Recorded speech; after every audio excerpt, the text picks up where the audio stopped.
Salut tout le monde, c'est Eddy de Cuisine Robot. Je suis content de vous retrouver aujourd'hui pour une nouvelle vidéo et on réalise ensemble une recette de boules de pain façon tradition. Donc ceux qui me suivent sur Instagram le savent, depuis le début de ce confinement, j'aime bien faire mon pain tout seul.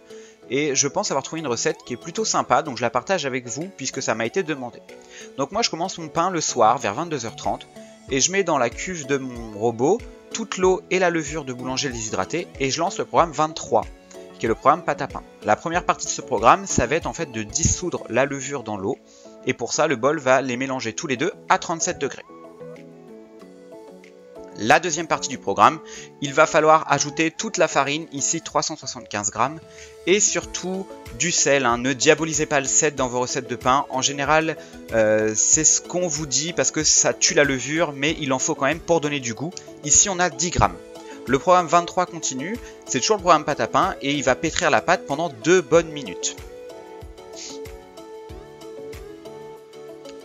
Une fois la pâte pétrie, vous pouvez ouvrir le bol du robot et la déposer dans un grand plat puisque elle va doubler de volume. Donc ça peut être compliqué de sortir la lame 4 couteaux de votre bol. Vous la tirez vers le haut en faisant des mouvements de gauche à droite, vous allez voir ça vient tout seul. Moi je travaille ma pâte avec une corne puisqu'elle est très collante, c'est normal, elle est riche en humidité. Elle en aura besoin pour bien gonfler au four à la cuisson. Donc c'est pas grave si ça se travaille mal, vous n'ajoutez pas trop de farine surtout. Vous formez une jolie boule donc dans un grand plat que vous farinez et vous recouvrez d'un torchon. Moi je ne l'humidifie pas comme on peut voir parfois et je la laisse doubler de volume dans un coin chaud de ma pièce. 1h30 après pour moi les amis, il est minuit passé, donc je viens dégazer ma pâte avec ma corne puisqu'elle est très collante, donc je la décolle des parois du bol et j'en reforme une boule. Cette boule là, je vais légèrement la fariner puisqu'elle va passer la nuit au frigo. Pareil, ne diabolisez pas la pousse au frigo comme on vous le laisse entendre souvent. En fait, on nous demande de laisser pousser nos pâtes à température ambiante puisque ça va plus vite. Mais en fait, avec l'inertie de la chaleur, ma deuxième pousse au frigo, vous le verrez, elle va être aussi efficace que la première, mais par contre, elle va passer 8 heures au frais, donc ce sera beaucoup plus long. Mais comme on laisse passer la nuit, on a le temps. Le lendemain matin, c'est dimanche et il fait super beau, vous le voyez à la luminosité, c'est quand même plus agréable, j'en conçois. Donc, voyez que la pousse au frigo, c'est super bien faite, donc la pâte, elle a perdu toute sa force, elle a pris en rigidité, donc elle se travaille beaucoup mieux, vous le voyez ici, quand je la décolle des bords, toute la pâte vient. Vous pouvez même la travailler du bout des doigts, elle ne va pas du tout coller. Moi, j'en forme une boule et je vais nettoyer mon plat Pyrex, puisque ma fausse cocotte dans laquelle je vais cuire mon pain, ce sera ce même plat.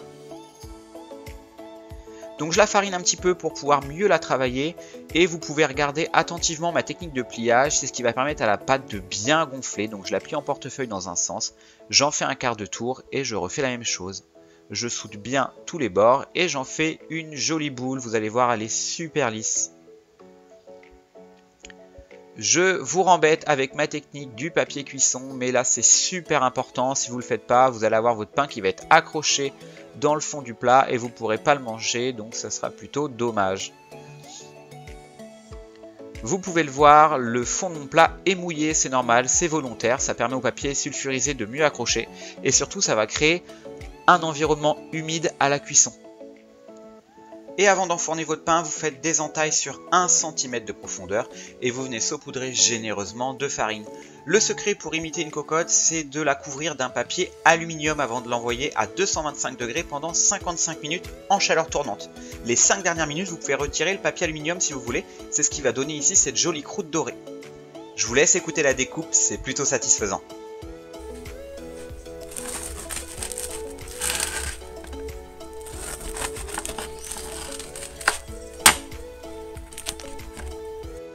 On a une mie ultra moelleuse et super alvéolée, franchement c'est un régal.